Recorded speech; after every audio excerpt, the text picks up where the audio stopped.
I can't do it. Okay. We'll do it live. Okay. We'll do it live. It. Do it live. I'll write it and we'll do it live. Thing sucks. Here we go. It's another edition of the Daily Puck Drop. It is Thursday, February 5th, coming at a different time. Welcome to the early crowd here on the Daily Puck Drop. It's kind of nice. We are talking.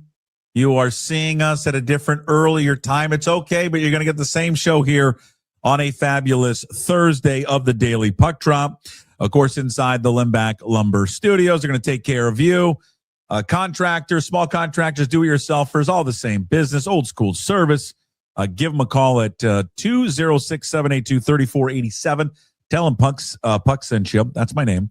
They've been doing business since 1930, so they know what they are doing. Same old Thursday show for you, even though it's a little bit earlier. Mike Garafolo will join us coming up from Radio Row. We'll get the latest word from our NFL insider coming up here in just a few minutes. It's Thursday. That means KJ-Arent with Mitch Levy, Mitch Unfiltered. Again, the whole appearance there with Mitch will air during the Daily Puck Drop. But once the show is over, the only place to watch or listen to KJ-Arent is if you are a Puck's Posse member at pucksports.com. Sign up there. It's just $5 a month.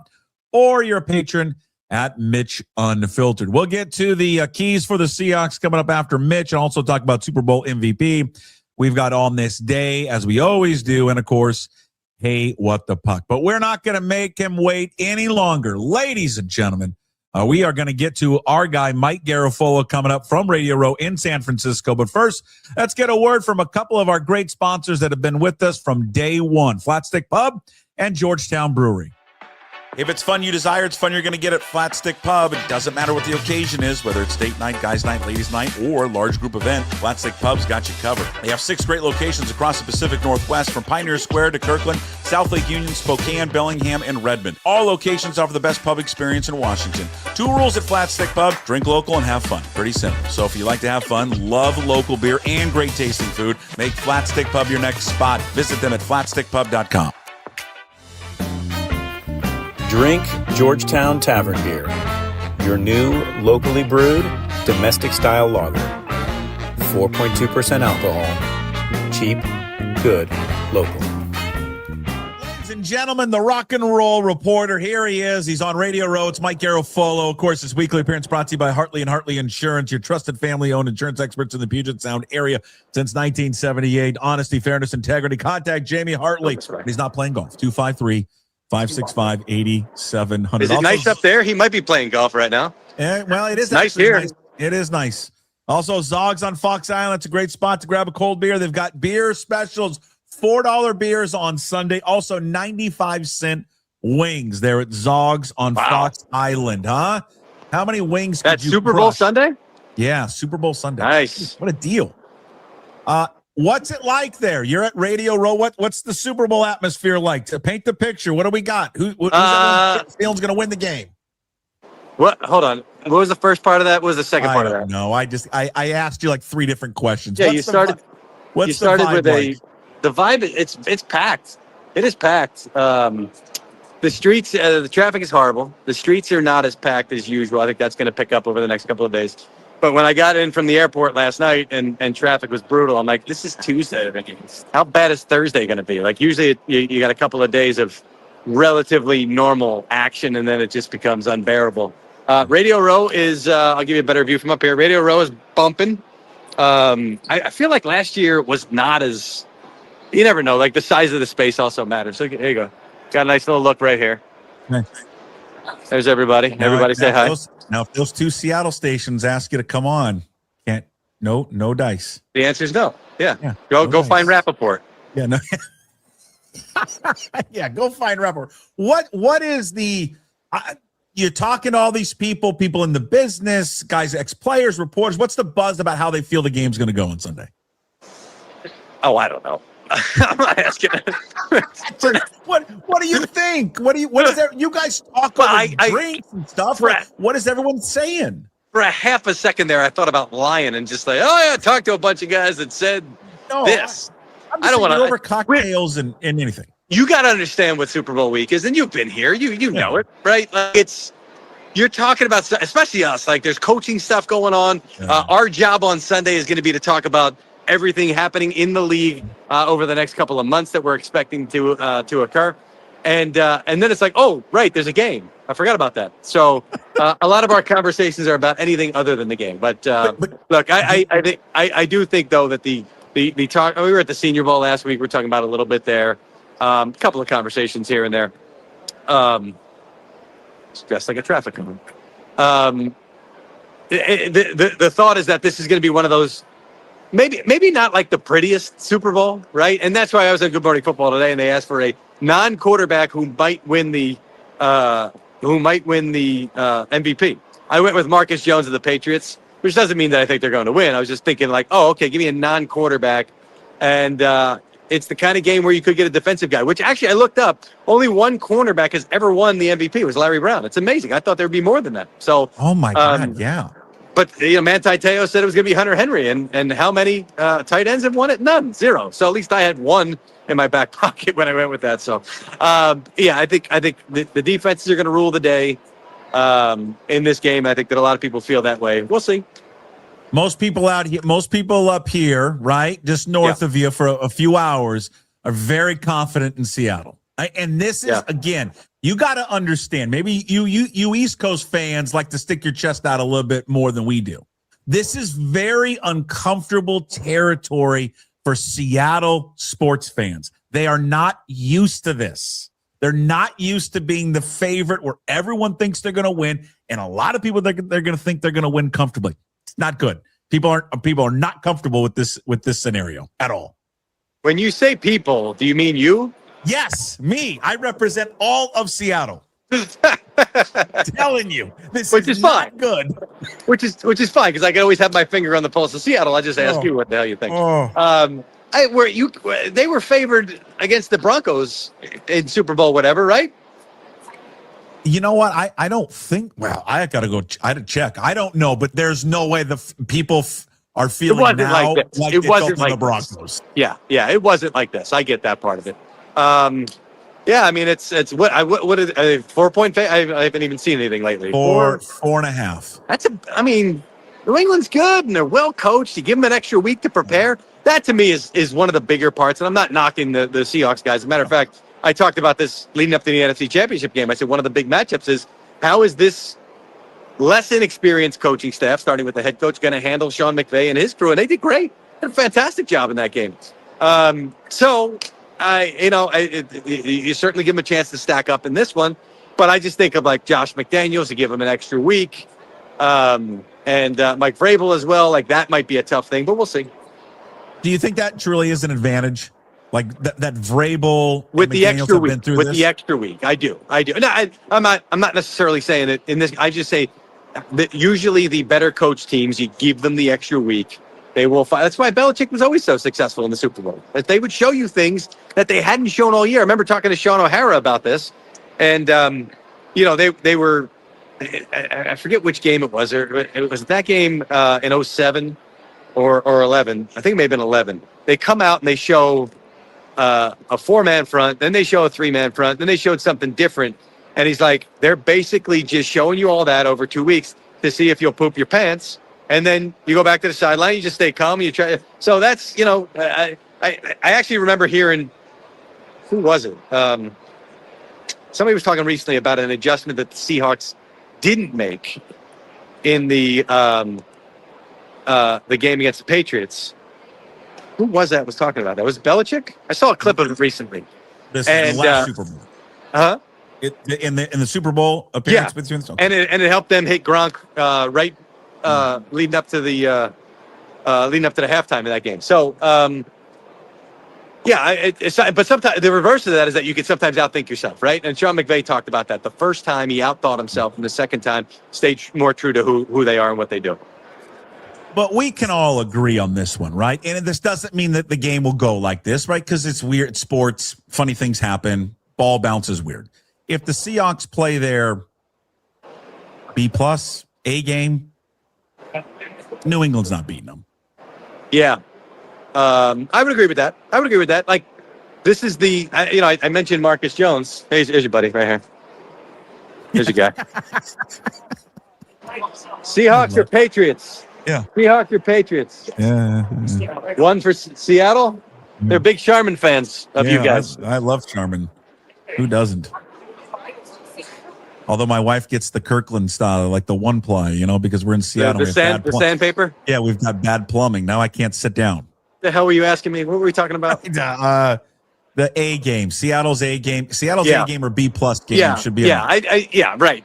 So when I went Marcus Jones in my head, it's like, okay, that's the kind of game where maybe Darnold makes a couple of mistakes. He hasn't done that. He's shown the ability to perform well in clutch situations. It was just me in my head thinking like it's a lower scoring game. This is the kind of game where you could get a Malcolm Smith, one of those where it's just a weird Super Bowl MVP. So that's a guy I chose. Is the health situation the shoulder of May overblown? I don't know. Or is there something more there? Everybody's telling me it's not that big a deal, but we don't know for sure. What's up? Hey, Puck? Yeah, Sean Alexander, let's go. How you doing, man? We could use him in the backfield. Get him in the back. You could use him in the backfield. He's got no help, baby. We got it. He's got 5 carries left in him. You know that. Sure. We could spell him.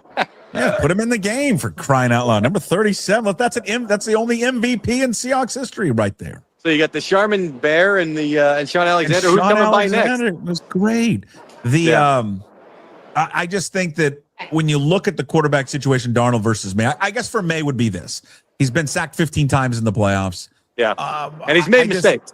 Like, if you're going with the evidence in front of you as to who's made mistakes recently, it's not Sam Darnold. It's Drake May. So, for me to say what I just said about Darnold making mistakes, again, we haven't seen that recently.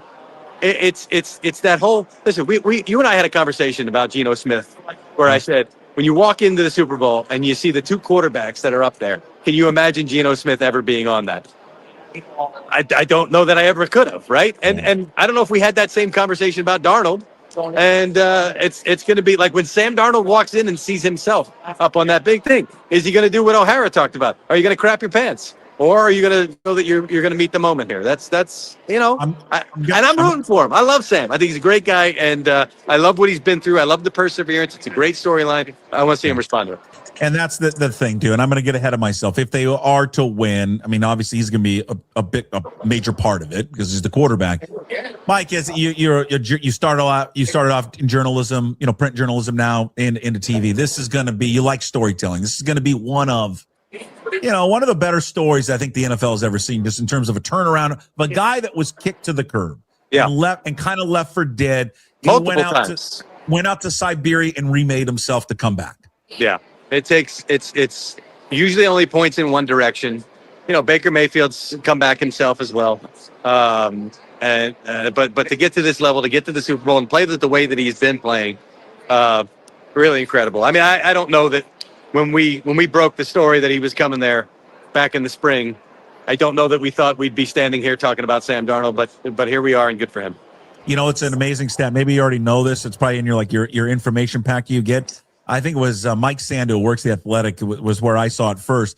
Do you know if the Seahawks win, Mike McDonald will become the first head coach in the history of the NFL in the Super Bowl to win a Super Bowl as the play caller on the defensive side. Really? Calling plays. Yeah. No one's ever done it. There's never been a head Tomlin, coach who's Belichick, called plays. Pete Carroll. I'm thinking of all the defensive guys that won. They haven't been play callers. Yeah, that's cool. It's just kind of a wild stat. When you look at the game, we'll get to the game.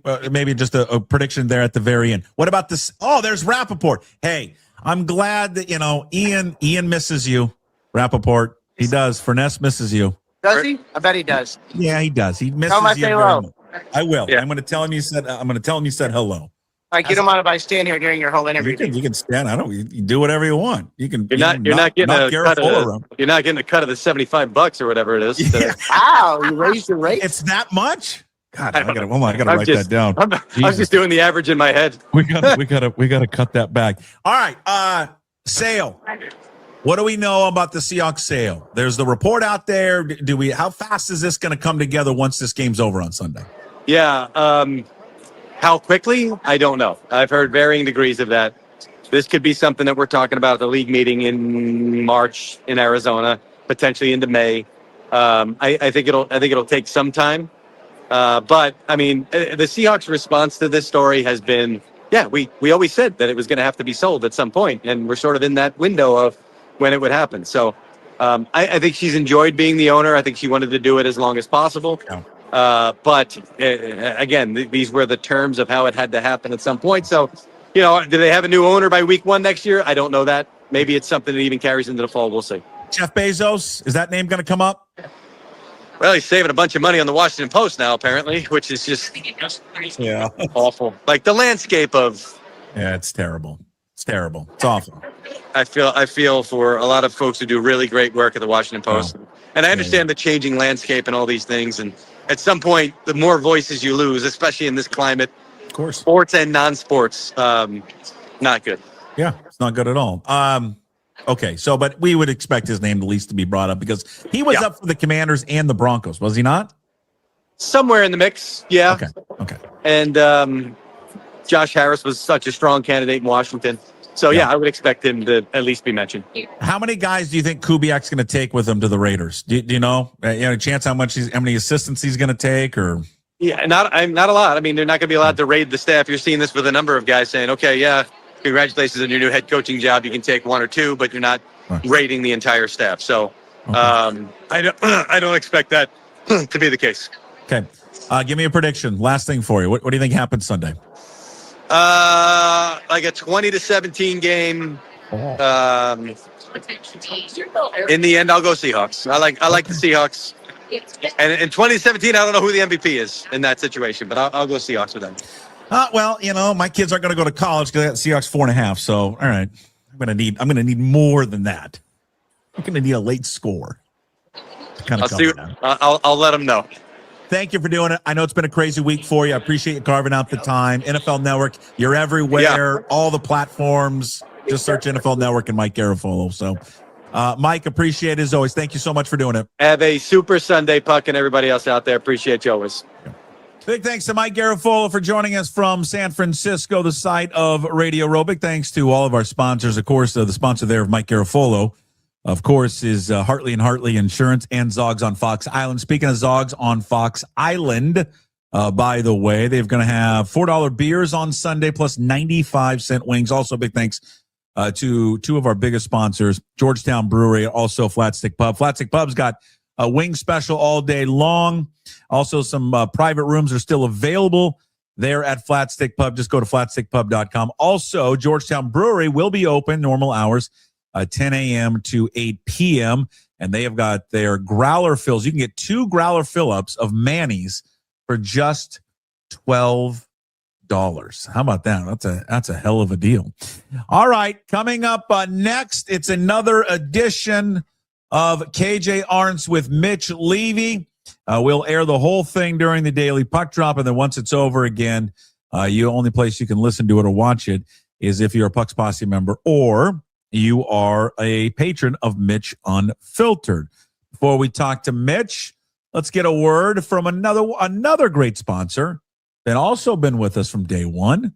That is John Howie Steak. Want excellence in dining? Visit John Howie Steak, an experienced premier Northwest dining. Prime custom aged steaks, award-winning wine, unmatched level of service. You won't be disappointed. Make your next reservation today at johnhowiesteak.com. Here it is. It's our visit with Mitch. It's KJ-Arent with Mitch Levy. Of course, you can watch it here during the live Daily Puck Drop. But once it's over, the only place to watch or listen to it, you're a Puck's Posse member at pucksports.com or a patron at Mitch Unfiltered. Oh, just a few days away. You know what? We've been searching of all, like, what makes us nervous and what's gonna keep us up at night. And then we get the news. What was it, yesterday? We get the pool report from all these people coming out. Nick Eamon hurt his ankle, had to leave practice. Now, remind me, you're better at this because I can't remember anything. In the last Super Bowl when they played the Patriots, didn't someone get hurt in practice? Didn't, like, Cam Chancellor bang up something in practice? It sounds familiar, but I don't have the answer. How bad is the Eamon injury? Do we know? We don't know because no one gets to see it. It was just a pool guy, and he said he tweaked it and had to leave practice. McDonald's, no one's going to give you anything, but just bubble wrap them for God's sakes. Why are we doing anything? Nothing. Don't do anything. I've decided that this whole 2-week thing between the championship game and the Super Bowl is a test from the heavens above. It's a test because all of us on the Monday morning, actually, we didn't even need the Monday morning. All of us on Sunday after the championship games were played were convinced that the Seahawks were going to win the game easily. And then God tests us.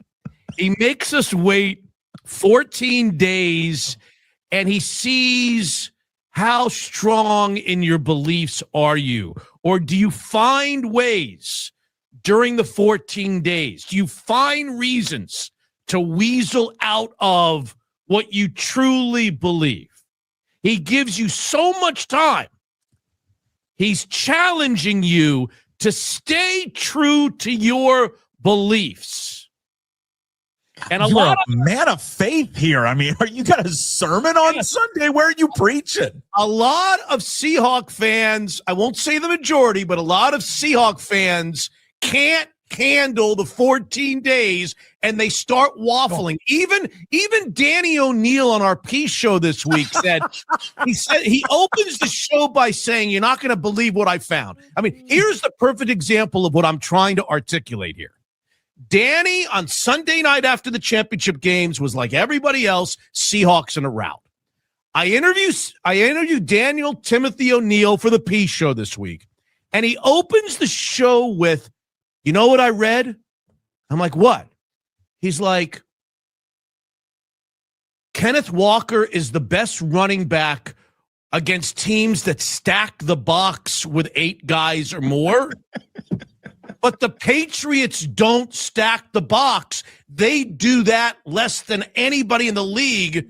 So he's not going to get a chance to run against a stacked box, which he's great at. And I'm starting to have second thought. See, these are things. God is testing us to see if the doubts. If this were 6 days or 7 days, we all would stay true to our feelings. It'd be easy. But we're put to the test. 14 days. We've got to sit here. God, I want to stand up and just start, going to convulsions. And where's the thing they hand around for the money? I want to hand it around. You know what? I'll calm everyone. Everyone's fear. Just go through their do the tail of the tape. Find one position. Find one player. One player that you would take from New England over Seattle. Oh, really? One player? Just one player. Find name me the player. I'll tell you what. You can't do it. Yes, I can. But I'm not gonna name the player. I'm just gonna I'll take whoever their right guard is. Oh, he's been fine though. No, he's been okay. But I'll still take whoever their right guard is, and I might take their kicker. Yeah. Well, you know what? Who mentioned this to me this week? God, I can't even remember who. He's like, you remember the last time they played down there? And I'm like, yeah. And I go, well, he did miss 2 of them. Here's what did he miss 2 and kick one out of bounds when he played the 49ers? Yeah. You're right. Missed 2, kicked one out of bounds. Yeah. Here's what I decided about the kicker. Here's why Mitch Levy individually can't afford for Jason Myers to lose this game. No one will ever listen to me again. If Jason Myers, everybody's going to think, oh my God, I can't ever listen to that guy ever again. I'll never listen to his podcast again because I'm going to live in fear. Jason Myers screwing the pooch, and no person will ever listen to Mitch Levy ever again for fear that I'm going to bring it up at any given moment, even during the heat of the baseball season, I'm likely to bring up Jason Myers again. You're not going to need him. Don't worry about it. It's not coming down to Jason Myers. It's not coming down to anything. Don't worry about it. It's going to be fine. I got to ask you. I'm still confident that when last time we talked, I just don't. I don't see it. I don't see it. I can't see it. Can't see it at all. Yeah, I'm with you. I think that the Seahawks are going to win this game going away. I do. Yeah, you're going to be there. You lucky SOB. Yeah, I'm going, but I got to tell you what I've found myself doing with all this extra time on my hands for the 2 weeks. I went down a rabbit hole yesterday and today that I want to share with your listeners. I love it. Oh, is this good?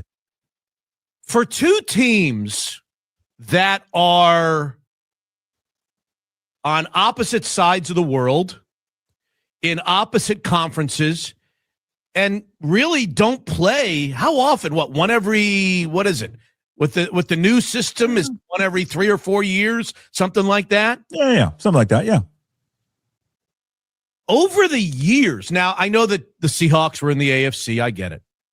But there have been some consequential games between these two storied franchises. Yeah, storied for sure. Yes. I'd like to mention 4 of them. Okay.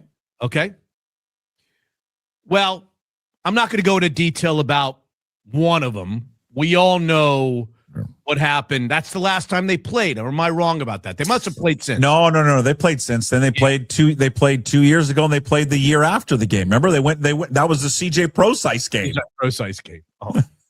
Legend. Okay. So I'm not going to mention what happened 11 years ago. Everybody knows that. But I do want to mention 3 other games that are significant for various reasons in Patriots-Seahawks history. Okay, let's begin with one that people will remember. I was there. I don't know if you were there. Were you there for the You Mad Bro game? No, was not there for that. Oh, no. What a fucking football game that was. Do you remember the game? Yeah, it was great. It was Sidney Rice. It was the Seahawks kind of really, that was their coming out party. That was a coming out party for the rest of the NFL that this was a team to be reckoned with. I want to say the Seahawks were down 23-10 midway through the fourth quarter. I want to say they were 13 points down midway through the fourth quarter. And Russell brings them back, and he hits Sidney Rice, as you point out. I want you, as an aside, to go back and look at that play. It's funny, I happen to see Sidney Rice a lot during the summertime. He and I play golf at the same place, and I see him a couple of times a week. Literally a couple times a week, I see Sidney Rice. We don't have much to say to one another. I don't think he has any idea who I am. I certainly know who he is. Super nice guy. Everybody loves him. Oh. No one fell worse. No one hit the deck worse. You're so right. Then Sidney Rice gave himself a concussion every time he fell on the ground. Every time. And let me just tell you, I want you, promise me, that you're going to go back and look at the highlight of the game-winning play of that. Yeah, I remember. That game. He gets but you don't remember the end of it. He gets like 3 or 4 yards behind the defenders. Russell hits him on a beautiful throw. He beats the corners. He's never touched by the corners. He catches the ball, falls into the end zone. They win the game 24-23. Yeah. Go back and look how his head hits the turf even on that play. Lesser men end up in the freaking hospital. I'm talking about a play that the defenders never touched him. He caught the ball, fell to the ground. Go back and just replay that play and watch his head violently hit the turf. He did not know how to fall down. I've never run into a guy who didn't know how to fall down like Sidney Rice. Can you one time this summer when you're playing golf with him there at that fabulous club that you belong to, just push him down one time and like see how he falls down. Does he still fall the same way on the golf course? And it's not about being tackled. He just doesn't know. His head goes down hard every time. Okay, so you've got the You Mad Bro game. Yeah, great game. Okay. Here's a couple of less obvious matchups between the Patriots and the Seahawks. Okay. Here's one that you're not ready for. December 1983. Oh, The Seahawks with Charlie Jones and Bob Greasy on the call. I sat and watched it. They beat the Patriots something like 24-6 in the Kingdom. Dave Craig over Tony Eason. And you know what it did? It clinches the first playoff berth in the history of the Seattle Seahawks organization. I'll bet you didn't remember that the Seahawks, the day that they clinched their very first playoff, they did it against the New England Patriots in December of 1983 on NBC. now I'm 7, so what I remember from that year is obviously them going to the old thing that sticks out is going to your favorite team and beating them on the road. I remember that game In vividly. Miami. Yeah, but God, I'm looking at the box score. Kurt Warner, 26 carries, $116. Dave Craig, 230 in the air. What a time! What a team! And then there's one other. Okay, give me the other one. I can't even. I don't even know what the other one is. Yeah, you do. Yeah, you do. And I'm just going to say for all of your listeners, and I don't want to get in trouble with I think he's my friend, my old friend, my ex-friend. I don't know what he is. You'd have to ask him. In fact, I'm going to send him a text. It's available in its entirety, this game that I'm about to mention, on YouTube. In its entirety. Every play, 3-hour YouTube video is available. And did you watch it all? Or good chunks of it? I probably watched about an hour and a half. God, what is it? Who is it? Patriots and Seahawks, who's in it? 1992, week 3 of the NFL season. Now, before I tell you about the game, you need to know that both the Patriots and Seahawks that year of 1992 ended up 2-14. Oh, shit. They tied for the worst record in the National Football League. Uh-huh. And the tiebreaker ended up being an early week 3 game in very good weather in Foxborough, Mass. And knowing what you're doing. Yeah. Well. And Tom Flores, I think as a first-year coach, you have to check me on that. In fact, I think they're 0-2. Well, they're probably 0-2 because they went 2-14. I think they're 0-2, and Tom Flores, I don't think, has a Seahawks victory yet, if I'm not mistaken. No, I'm looking it up. They lost 21-3 to the Bengals. They lose 26-7 at Kansas City. And then week 3, the clash. The final score was 10-6. I can't believe you remember this. I now remember it. I just watched it. I don't know, I remember it. The fact that you just are bringing this up, because there's hardly anyone that's going to watch or listen to this right now that knows where you're going with this. Yeah, they do. And maybe some. And if you just got to watch. You just got to watch number 7 of the New England Patriots try to bring them down the field. At the end, he's down. So what happens is, okay, he's down. Just so when he hears this, if he does, do you realize that you're going to get a long text? No, and a phone call about this? You're going to miss my point, because if you watch the video, he makes, and you're going to think I'm kissing his ass right now. On the final drive to bring them down to scoring position, they're down 10-6. Seahawks are up 10-6. Hubie, he throws a couple of out patterns. One to, I think, the kid from Penn State, Simpson or Timpson, or Michael Timpson, I think his name is. Yeah.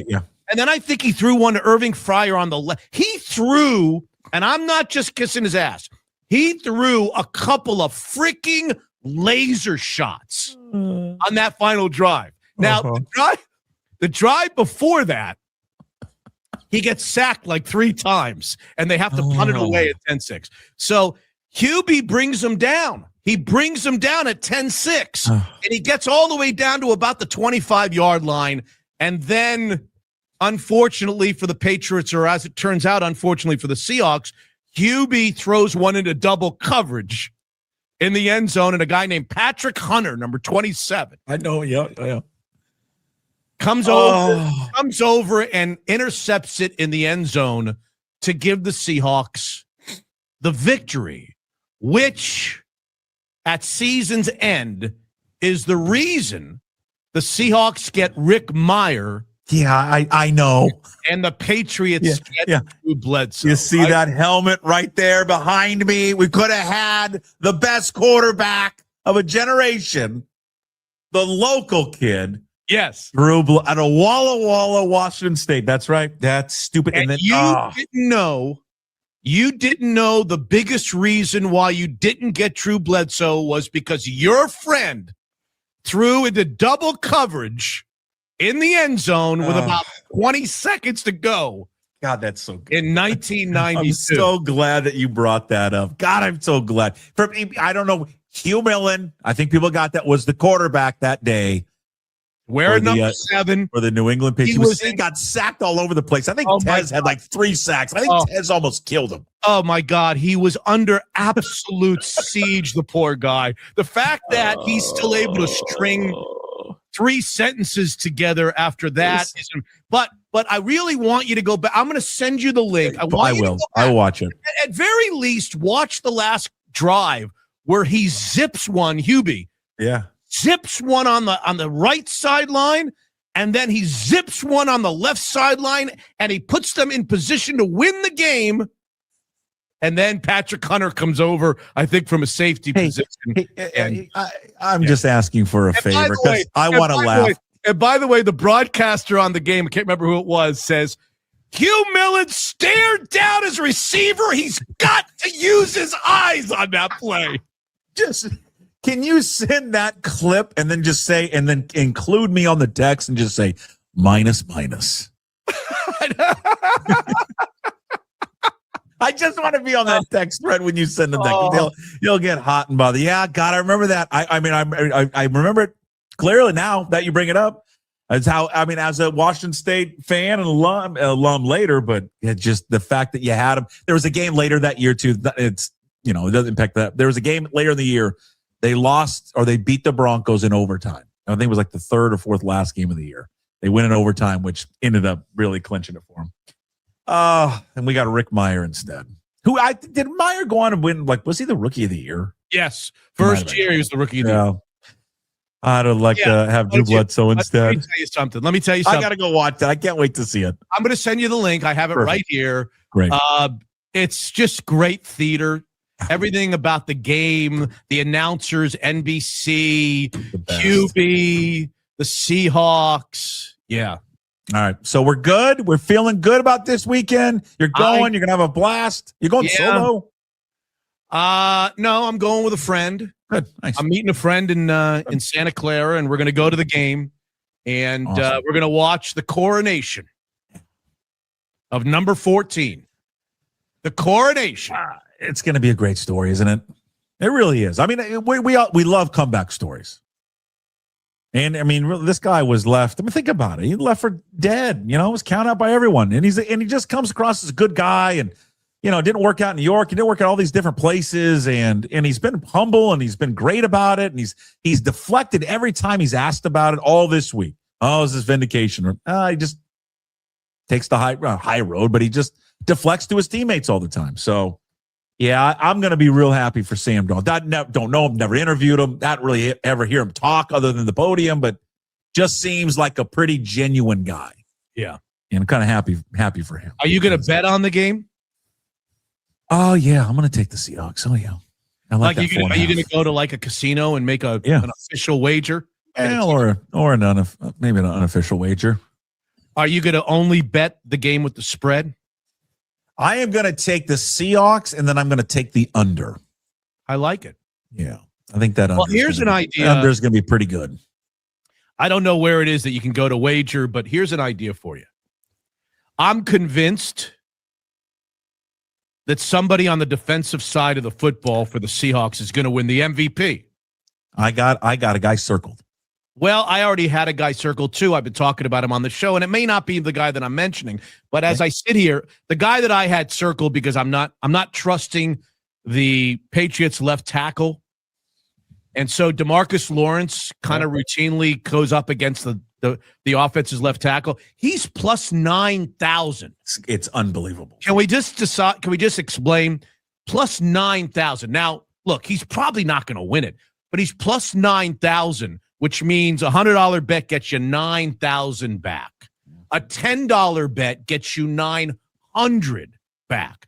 So what if we just took a little money and we sprinkled it on 4 or 5 of the Seahawks defenders? If we just said, okay, I'm taking $100 bucks, or I'm taking $500 or whatever your denomination is, and you said, all right, I'm putting a little on DeMarcus Lawrence. I'm going to put a little on the big cat in case he has like 3 sacks. I'm going to go Devin Witherspoon here.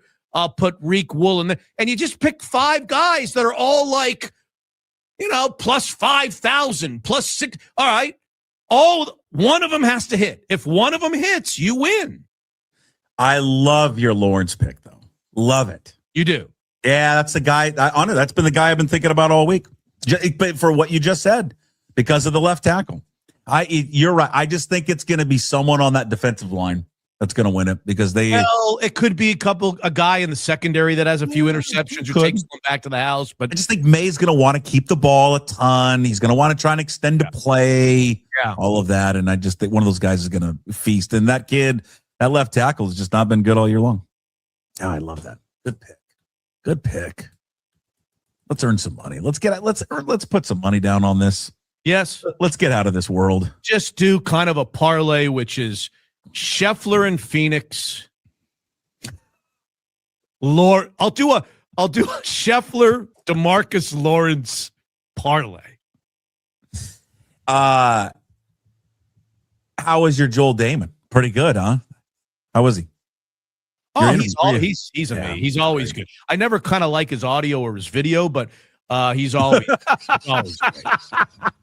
Every time we have him on about once a year. Yeah. And it's always just an adventure to get him so that anybody can understand one word he says or the video where it never quite works over there. And there's always kids yelling in the background. Yeah. I think there were kids yelling in the background before he had kids, which is kind of an interesting story. He's a good cat, though. He's a crazy, nice guy. Yeah. Well, it was a good interview. Let me tell you how nice of a guy he is. I'm actually in Phoenix right now for the Phoenix area. Yeah. He sent me tickets to both Thursday and Friday. I heard.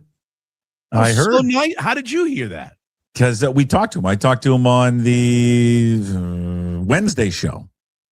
And he sent me tickets. Yeah, he said he got you tickets. He did. That was so nice. Yeah, he's a good dude. I told him not to do it. I even wrote a text. I could show you the text. Hey, give him to somebody who can't afford him or whatever. He's like, no, I want you to come. So I love that event. I'm going to go walk with him. Oh, I'm doing the Scottsdale. I'm doing the PGA Super Bowl double. I'm going to walk with him on Thursday, maybe even Friday, go see Scotty Scheffler. And then I'm going to go to watch the coronation. God, it's the best. Yeah. It's the best. It's the best people watching in the history of people watching. It's that damn tournament. It's just out of control. All right. You have a good time. Love catching up with you. Love doing this every single week. Thank you, Mitch, as always. Appreciate it. Again, once this is over, only place to watch or listen to this is if you are a patron of Mitch Unfiltered or a Puck's Posse member. Go to pucksports.com. Thank you, Mitch. We'll see you next week. We'll celebrate. Get ready for the parade. Week 3, 1992, NFL. Do a search. Perfect. That's another edition of KJ-Arent with Mitch Levy, again, host of the Mitch Unfiltered podcast. Our weekly show airs during its entirety during the Daily Puck Drop. But once the live show is over, you must sign up to become a Puck's Posse member to listen to the full show. Watch it at pucksports.com. We're getting close to wrapping up the show. Before we do it, let's get to On This Day, and then we'll wrap it up with Hey, What the Puck. On this day, February 5th, of course, On This Day, brought to you by Hive Social. Seattle winters are cold, but things are heating up They're on Hive Social. That's HYV Social, the official social meetup app of Puck Sports. Download Hive Social. That's HYV Social on iOS and Android. Plans unlimited meetups for just $7.99 a month to see what's happening and find friends nearby. But you can also sign up and get a free version as well. So if you're trying to find out where people are watching the game coming up on Sunday, Hive Social, perfect spot for you, the official social meetup app there for Puck Sports. On this day, February 5th, 1977, Sugar Ray Leonard makes his professional debut. He went on to win 5 different division titles in 5 different divisions. Sugar Ray Leonard, one of probably my favorite boxer of all time. 1989, Kareem Abdul-Jabbar becomes the first player in NBA history to score 38,000 points. The skyhook, unstoppable. No one could ever block that shot. 2012 Super Bowl, Giants and Eli Manning knock off the New England Patriots 21-17. Eli 2-0 against Tom Brady and the Patriots. 2017 Patriots will come back, probably one of their most epic Super Bowls, minus the one against us. They rallied to beat the Falcons 34-28 in overtime. Remember that game? They trailed 28-3, and the Falcons coughed it up. 1988, in the first primetime televised wrestling match in 30 years, Andre the Giant defeated the Hulkster, Hulk Hogan, back in 1988. Happy birthday going out here on February 5th. Jose Maria Olazabal is 59 today, winner of the 1994 and 1999 Masters. Cristiano Ronaldo is 40 today, and he's kind of rich. The footballer is worth over $1 billion. In fact, $1.4 billion for Ronaldo. All right, that is on this day. Again, brought to you by Hive Social, the official Puck Sports Meetup app. Download it today, iOS and Google Play. That's HYV Social. Before we get to Hey What the Puck, keys for the Seahawks. Again, as we're a couple days away from the game, I think the number one key, and this is going to bore you. When I write, I'm going to say it. I'm going to feel like a putz. They got to run the ball. They got to be effective in running ball, because I think New England is probably going to try like other teams and have Sam Darnold beat them. Maybe they'll double JSN, try to take him out of it, have him go someplace else. But I think for their play action game and just for the game itself, right, to keep New England off balance, they're going to have to run the ball better than they did there against the Rams. It started off good against LA, but then it kind of fell off. They just couldn't find their footing. They're going to have to run the ball. Ken Walker's going to have a good game. And, whatever you want to say, maybe 25 touches at minimum. I'd like to see him touch the ball 25 times. Doesn't have to be just getting carries, but also they're in the passing game. Defensively, they got to get after Drake May. They just have to. They got to make that kid feel rattled. They got to get him off his spot. He's been sacked 15 times already in the playoffs. DeMarcus Lawrence, Williams, Jaron Reed, Byron Murphy, Nwosu, Derek Hall. It's a wave of guys coming after him. Okay, Boye Amafe, get the kid rattled. Second-year kid. He's going to want to hold on the ball for just a second longer because he's athletic and he wants to make a play downfield. I think that split second or that second will give these guys up front an opportunity to bring down Drake May. Super Bowl MVP, I'm going to go chalk. It's terrible. I think he's going to have he's not going to have a game, I think, like he had against the Rams. But I think Sam Darnold's going to have one of those games where you just look at it and go, that is efficient. And that's, just a solid quarterback play from Sam Darnold. And I also think, quarterbacks generally get the MVPs. They always get the nod in on that. And I think he's going to have a game where he finally just kind of releases everything. So I'm going to go chalk. I know it's terrible, whatever. I'm chalk. I don't care. I'm taking Sam Darnold. All right, hey, what the puck, as we wrap up a Thursday show brought to you by Restoration One of North Seattle. It is your restoration company that's going to let you avoid the stress of water, fire, mold damage with their property restoration services. Locally owned and operated, by the way. Our guy Trent, tell him I sent you. He loves you. Reach out to him, restoration1.com, the North Seattle franchise. So speaking about Sam Darnold, I think Sam Darnold on Sunday is going to forever put the narrative to bed that he can't win the big game. It should have been probably put to bed 2 weeks ago in the NFC Championship game. Probably should have been put to bed in the divisional round against San Francisco, and in the end of the season game against San Francisco. He has answered every single question about him this year. And I think this is one of the greatest stories that we've seen in sports in a very long time, especially in the NFL. He's been doubted. He's been cast aside. He's been thrown away by multiple teams. He probably at one point maybe doubted even himself. He kept his nose down. He kept working. He kept grinding. And Sam Darnold is going to be 4 quarters away from hosting a Lombardi trophy that he's going to have a massive hand in acquiring for this city. And I can't wait to see it. And I love these stories of people that have been thrown aside, have doubt has been cast upon them. The story's already been written before the story is already over. And I think Sam Darnold is going to be that one final kind of nail in the coffin of putting that narrative to bed that he can't win the big game. I can't wait to watch it like all of you. All right, that is Hey What the Puck, again, brought to you by Restoration One of North Seattle. If you got any damages to your property, residential or commercial, reach out to them, restoration1.com, the North Seattle franchise. Thank you for everyone watching and listening to today's show, for the early show. Big thanks to our sponsors, Limback Lumber, Zogs on Fox Island, Hartley and Hartley Insurance, Georgetown Brewery, Flat Stick Pub, John Howie Steak. Ooh, who am I missing? Restoration One, Hive Social as well. Today's Daily Puck Drop, find it up on YouTube. Please subscribe to the channel. Also find the Daily Puck Drop on your favorite podcast platforms and, of course, up at pucksports.com. When you're there, please sign up to become a member of the Puck's Posse. It's just $5 a month. You support everything that we do here, all the free daily content that you get. Plus, we give you bonus shows throughout the week. The Sports Pit on Tuesdays with Stretch, Wednesdays with Ryan Divish, although it came out on Tuesday. Inside Pitch with Divish, talking about the trade of Brendan Donovan.